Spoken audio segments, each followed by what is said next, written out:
This video is about 6 minutes long, and it provides an overview of the annual assessment process, the heart and soul of assessment. Assessment is an ongoing, iterative process.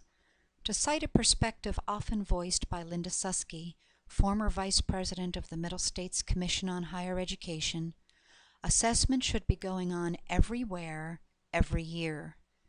Academic areas are assessing student learning outcomes, while non-academic areas are assessing effectiveness outcomes. In this graphic, you see the 4 stages. After goal analysis and identification, and after planning the assessment activity, we provide the instruction or services while gathering the evidence. Colleagues come together to review the outcomes and make decisions. Should any changes be made? How can we improve? We'll walk through those 4 stages with a bit more detail. Goals are very important. They are our public statements of purpose. They should be written in clear, measurable language. Very often, when people are struggling with assessment, the problem really resides with the goals. They may need to be reviewed and restated. When we conduct assessment, we're assessing how well our stated goals are being met.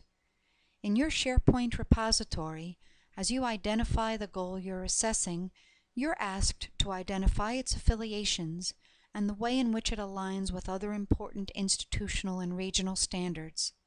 These are all set up with easy-to-use menus. This is a screenshot of the SharePoint template for academic programs. It's similar for non-academic areas. Once you have clearly defined goals, you're ready for stage 2.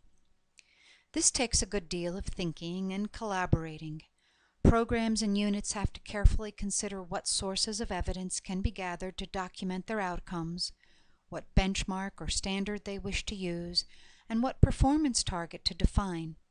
Let's break this down a bit. Academic areas should always identify direct sources of evidence.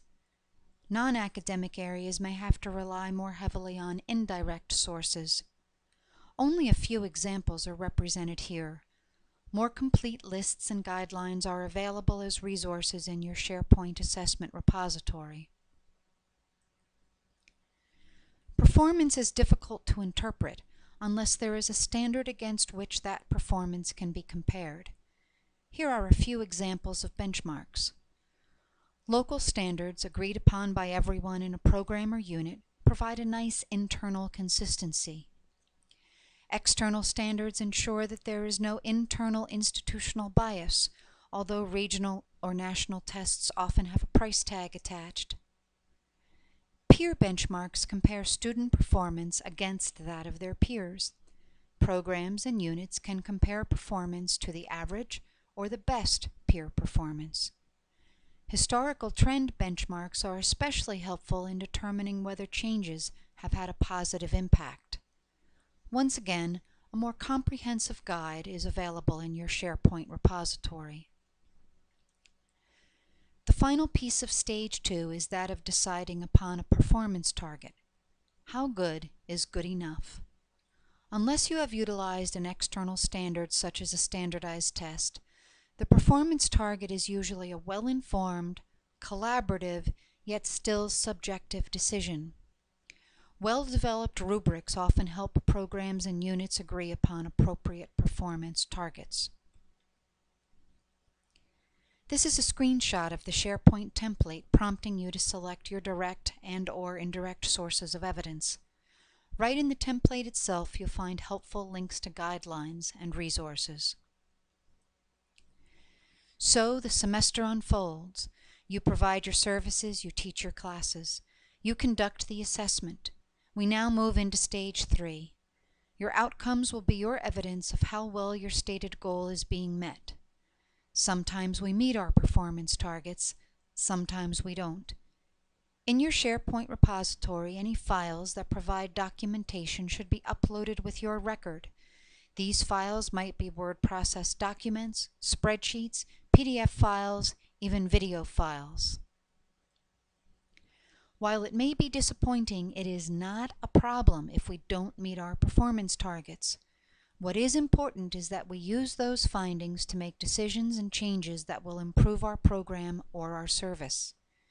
In Stage 4, if the evidence suggests that this goal is being met satisfactorily, then we can celebrate and consider other goals to assess in the future.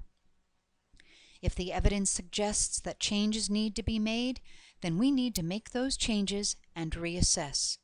We can start a new record in the SharePoint repository to track our progress. Each time we open a new record in SharePoint, we're prompted to indicate whether this is a new initiative or a reassessment. Annual assessment is a way of systematically looking at what we are doing and how well we're doing it. It allows us to tell our stories by studying our students' performance.